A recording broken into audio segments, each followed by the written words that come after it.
Sergeant Kyle Bennett stood before his commander in a concrete hangar, still in uniform, his gaze vacant. Behind him stood two soldiers with machine guns, acting as guards. In front of him stood Colonel Grayson, crumpled paper in his hands. "Sergeant Bennett, you are officially relieved of your duties. The order takes effect immediately." "This is a mistake," Bennett replied, clenching his fists. "I didn't abandon my post. I saved those civilians. They were children. You violated orders. We evacuated. And you disappeared for 2 hours. That's desertion." Bennett wanted to scream, but instead, he just took a breath. He saw that no one was listening anymore. They had made their decision. He was expelled. Take his dog tags. Take him outside the perimeter. 10 minutes later, he was walking without his uniform, carrying an old backpack, some discarded clothes, and a knife. They didn't give him his rifle. They gave him a bottle of water and 2 energy bars. And they closed the gate. Kyle stood on a deserted road. The sun was just beginning to rise. Behind him was the base that was no longer his home. Ahead of him was a world that had already begun to change. There was a strange smell in the air, something rotten, iron-like. The first day of the zombie apocalypse was just beginning, and he had already been thrown out like trash. And Bennett realized. Now he would have to survive on his own, and not only against his enemies, but also against those he once trusted. Kyle had been walking for almost 2 hours. The sun was rising quickly, the heat was penetrating his old fleece jacket, and dust was sticking to his shoes. An abandoned highway stretched out beside him, once bustling, now almost dead. Cars with open doors. Blood on the asphalt. No birds. Complete silence, as if the world itself had held its breath. Kyle stopped next to an SUV parked sideways across the road. Inside was a dead woman, strapped in by her seatbelt. Motionless. But something was strange. He cautiously opened the door. The woman came to life. With a roar, she jerked forward, opening her mouth with broken teeth. The skin on her face was gray, her eyes cloudy. "Seriously?" Kyle muttered and, without thinking, stabbed her in the neck with his knife. 1 stab. 2. She stopped moving. He was kept in the army because he acted quickly. But now, everything was instinctive. This was no longer a battle. This was survival. Something that was only taught in theory. In the trunk of the car, he found a shotgun, a hunting rifle, half broken, but still loaded. There was also a box of ammunition and a first aid kit. "Okay, now we're playing my way," he whispered to himself. He looked around. 2 more figures appeared on the horizon, emerging from the forest. Men, but they weren't moving right. Bent over, slow, like dolls. Kyle didn't wait. He set off across the field toward a small town that used to be called Brighton. As he approached Brighton, he saw that things were much worse than they seemed. Houses were burning. Police cars were overturned on the roads. And there were screams, not human, but ragged and hoarse. But something else caught Kyle's attention, an SOS signal written in white paint on the roof of a local store. "Survivors," he muttered. And then Bennett made a decision. He would return to battle, not because of orders, not because of his uniform, but because he could save those whom others had already written off. Kyle crept through the narrow street, holding his shotgun at the ready. Chaos surrounded him, abandoned cars, smashed shop windows, bloodstained signs. The town looked like it had been bombed. But amid this hell, on the roof of a small shop, the letters SOS flickered, spelled out in white cans and pieces of plastic. The roof was accessible via a fire escape ladder, which was wobbly but still holding. Kyle began to climb. Halfway up, he heard. "Stop. Don't move." He froze. A teenager, about 16 years old, thin, dirty, and frightened, was looking at him from the roof with a carbine. "Not a zombie. Calm down," said Kyle, raising his hands. "Alive. Former military. Prove it."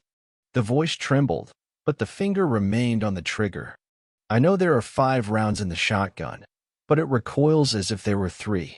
And you're holding the carbine too high. The recoil will knock your shoulder out."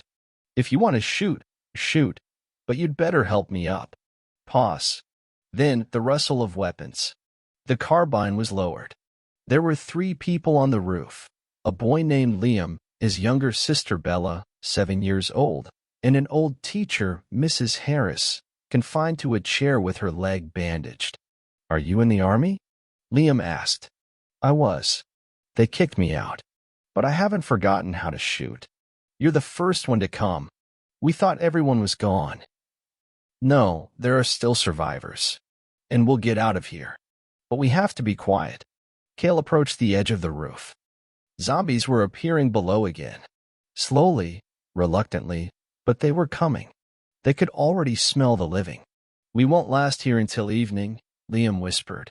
Kyle felt the same impulse he had felt at the base. "Don't leave. Don't turn away. Listen to me. You follow me." Quietly, quickly, through the park to the auto repair shop. "If there's anything on wheels there, we'll get out." And then he stopped. "What?" Bella asked. Kale took a breath, looked at the horizon, where the smoke obscured the collapsing world. "Then we'll decide what else is worth fighting for." Kyle held Bella in his arms. She hugged his neck tightly, hiding her face in his jacket so she wouldn't have to see what was around her. Liam walked behind, holding his carbine as best he could. Mrs. Harris, leaning on Liam, walked silently, clenching her teeth in pain. She didn't complain. The park was quiet. Too quiet. There were signs of struggle everywhere.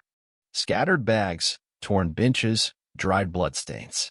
Kyle walked ahead, peering intently into the bushes and between the trees. A crack. A figure emerged from behind the bushes. Then another. Their movements were unsteady, sluggish. Their clothes were ordinary. Their eyes were dead. "Get down," Kyle hissed. He put Bella behind a stone bench and raised his shotgun. The first shot blew the head to pieces. The second shot brought the zombie down like a rag doll. But the sound attracted attention. Roars rang out from somewhere to the north. Lots of them. Kyle looked around. In a few minutes, they would be surrounded. "Run. Now," he shouted. They ran along a narrow path. The zombies crawled between the trees like a wave, slow but relentless. One jumped out from behind a statue. Kyle struck it with the butt of his rifle and, almost without pause, shot it in the chest. A car repair shop appeared behind the fence, a metal building with a red roof, the door ajar. But most importantly, voices could be heard from inside. "People," Liam shouted. "We're not alone." Kyle glanced quickly at the entrance and froze for a moment. A soldier was looking at him from the door. In uniform, with the insignia of the same base from which he had been expelled. The soldier looked at Kyle as if he had seen a ghost. "Bennett." "Inside," Kyle muttered, pushing Bella forward. The door closed behind the last one. The zombies banged on the metal. Kyle finally exhaled. Then he looked up and saw 4 more soldiers inside. His former comrades. He met their gaze and said, "I'm not here for revenge, but these children are alive because of me. If you don't like it, then you'd better say so right now." Silence. Then one of the soldiers, Corporal Donovan, nodded. "Welcome back, Sergeant." The sun shone through the broken windows of the auto repair shop, illuminating the dirty concrete floor. Kyle stood in the middle of the room, looking around. Inside were 4 other soldiers from Redstone Air Force Base whom he knew: Corporal Donovan, Sergeant Ricks, Technician Brody, and Medic Shelby. They had managed to set up the workshop as a temporary fortified position. "How did you survive?" Donovan asked while Shelby bandaged Mrs. Harris. "I just didn't die. Like all of us," Kyle muttered, looking at an old map of the city nailed to the wall. "What now?" Liam asked, standing next to his sister. Kyle looked at him. His gaze was serious, more mature than most teenagers. "Now? Now we plan. By evening, the city will be swarming. We either find transportation or dig our graves." Technician Brody went around the garage and returned with news. "There's a pickup truck. It's an old Chevy, but it runs. It just needs a battery. I have one, but it's at the police station on the other side of Brighton." "Of course," Kyle sighed. We'll go together, said Rix. Quietly, quickly. Kyle shook his head. No. The three of us are going. I'm leading. I know how these things work. And I'm not taking orders anymore. Rix wanted to say something at first, but then fell silent. They all knew that Kyle had changed. He was no longer someone who waited for orders. Now he was the boss. Before leaving, Kyle approached Liam. Stay here. Protect your sister. Stick with Shelby. She's tougher than she looks. Will you come back? Bella asked quietly. Kyle smiled for the first time all day. If I don't come back, find a way to survive. But I will come back. I promise. He left the garage with Rix and Brody. The zombies were no longer roaring. They were standing still, as if waiting. There was something more terrifying about this than any scream. Kale reloaded his shotgun and said, A new war is beginning, and in this one, there are no more orders. The trio moved like shadows, avoiding the open streets. Zombies were crawling everywhere, but they could be avoided. For now, Kyle led the way, followed by Rix with his carbine, and Brody brought up the rear with a backpack for the battery. The station was visible from afar, a red brick building with a large flag hanging limply, scorched by flames. Are you sure she's there? Kyle muttered. Yes. I hid the equipment in the station garage when we were still helping to evacuate civilians. The battery is in one of the cabinets near the shooting range. It was quiet inside. Too quiet. Kale felt every step like a blow to his heart. When they entered the main hall, they saw a meat grinder. The bodies of police officers, pieces of uniforms, blood on the walls. One zombie crawled across the floor, leaving a trail of intestines behind him, dragging his bloated body, but without legs. Kale finished him off without even stopping. Don't look around. Just keep going, he said over his shoulder. Brody opened the right cabinet. He pulled out the battery. Kyle slung it over his shoulder. Back the same way we came, said Rix. But suddenly, from deep inside the building, there was a hissing sound and children's laughter. They all froze. What's that? Brody whispered. A girl ran out of the dark corridor. At first glance, she appeared to be alive. She was wearing a torn dress. She stopped and smiled, revealing rotten teeth. Back. Kyle shouted as three more zombies rushed after her. Shots rang out. There was a loud bang. The girl screamed and lunged at Rix. He screamed and shot her in the chest, but it was useless.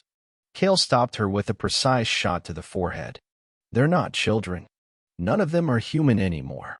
He shouted, grabbing Rix by the shoulder and pulling him toward the exit. They got out of the district. Rix was wounded, a bite on his forearm. Kale silently took bandages out of his bag and began to bandage him. Don't tell Shelby, Rix croaked. She'll kill me when she finds out. Kale looked him in the eye. You'll tell her yourself. If you don't have time, I'll tell her for you. But right now, we have to go back. He picked up the battery. And make sure at least one of us survives until evening. When Kyle, Rix, and Brody returned, they were already waiting for them. Donovan was standing on the roof with binoculars, and Shelby was at the entrance gate, holding a first aid kit. Liam rushed toward Kyle, and Bella ran straight to him, hugging him as if he were her father. We have a problem, Kale said, immediately placing the battery next to the pickup truck. A large wave of zombies is moving from the center. We have an hour and a half, 2 at most, before they get here. Shelby approached Rix, examined his hand, and saw the bite. She clenched her teeth. You lied to me. I knew I wouldn't have time if I told you the truth, he whispered. And you still didn't have time. She took a deep breath. I'll give you painkillers. But if you start to change, I won't let you do it to yourself. Kyle silently inserted the battery into the engine compartment. The pickup coughed, then rumbled. It started. Are we leaving? Liam asked. No, Kyle replied. The car is ready, but it won't hold everyone. And we're not leaving the others behind. Then what? Donovan lowered his binoculars. They're coming. Look. On the horizon was a black line. Zombies. Slow, but endless. Kyle stepped into the middle of the garage. He looked at everyone. We hold our position until the end.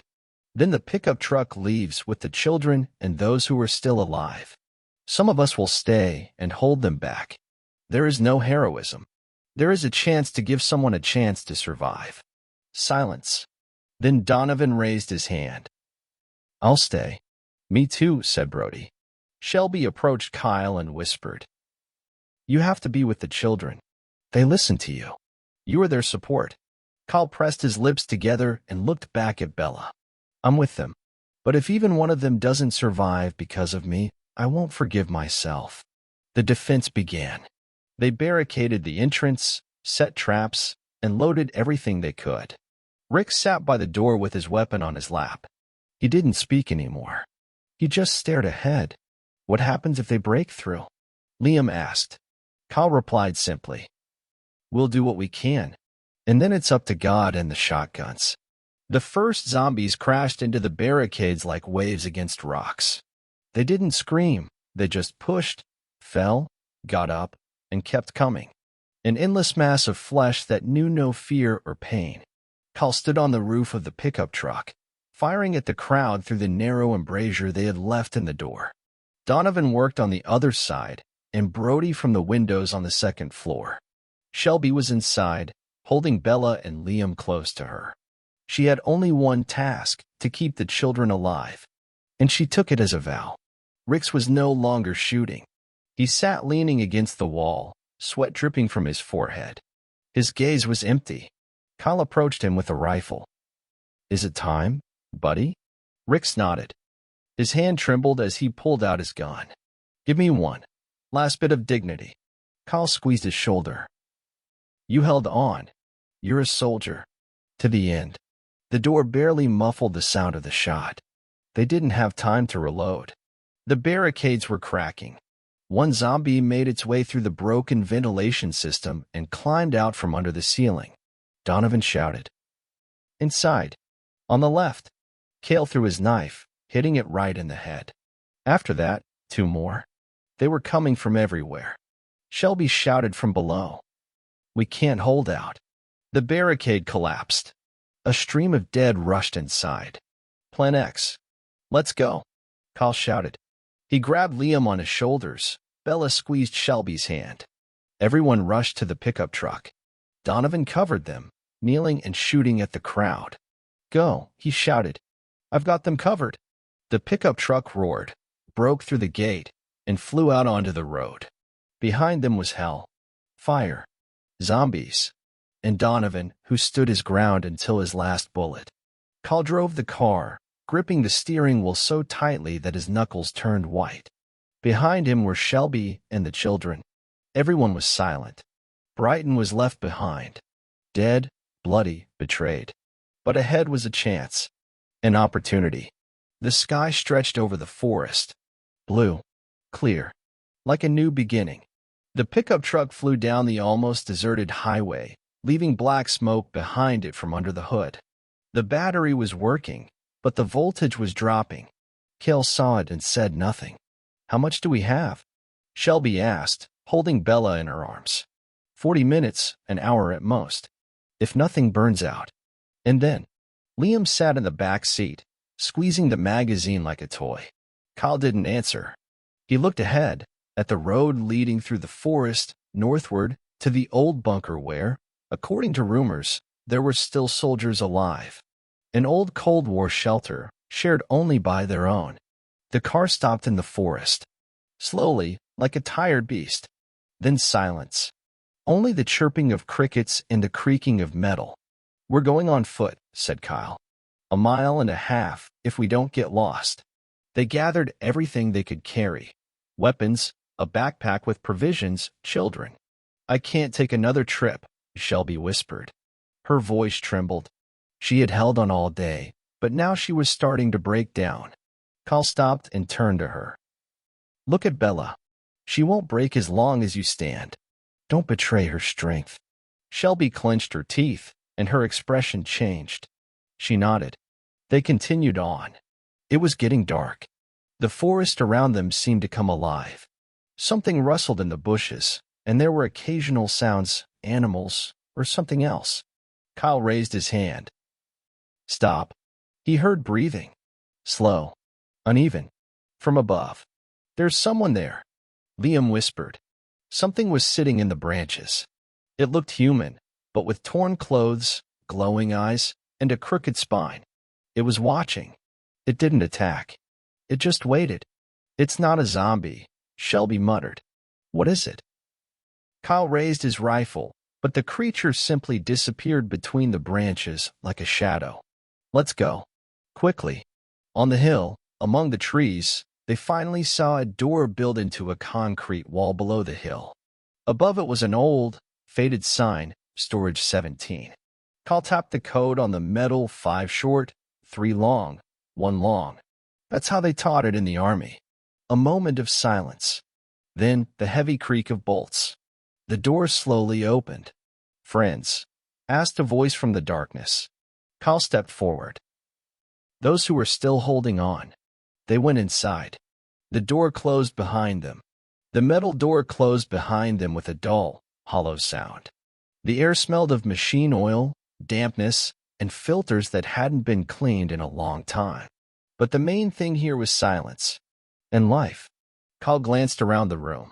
Concrete walls, generators, old ammunition boxes. On the walls were long-faded symbols of the U.S. Army. There were about a dozen people standing there, armed, focused. One of them came closer. Sergeant Dane Kerr, 5th Battalion Reserve. Where are you from? Former Sergeant Kyle Bennett. We were driven to all this. But we survived. Kerr looked at Shelby, the children, the fatigue on their faces, and nodded. There's some space. It's not paradise, but it's better than the surface. They were given blankets, water bottles, and a place on old beds in the corner. Shelby held Bella close, and Liam lay down next to her, falling asleep immediately. Kyle sat apart. There was no peace in his tired eyes, only a quietly brewing rage. He heard snippets of conversation about losing contact with other bases, about the government's betrayal, about how Washington is no more. We're not here for long, are we? Brody said quietly, who had also survived and walked alongside Kyle the whole way. This isn't salvation. It's just another pause before the next wave. Kyle nodded. But now we have a roof. Food. Weapons. People. That's how armies start. Armies. Brody smiled. You're still a soldier, even when you've been kicked out. I'm not a soldier anymore. I'm a reminder of what honor is. And I won't let this world fall completely. A crackling wave came through on the radio. A voice. This is Fort Collins, Colorado. We're holding on, medics. There's hope. Everyone fell silent. Their eyes met. It's far away, said Dane. And in our condition, we won't make it there. Kyle looked at the map, then at his hands. They could still shoot, and his heart was still burning. But we have to try.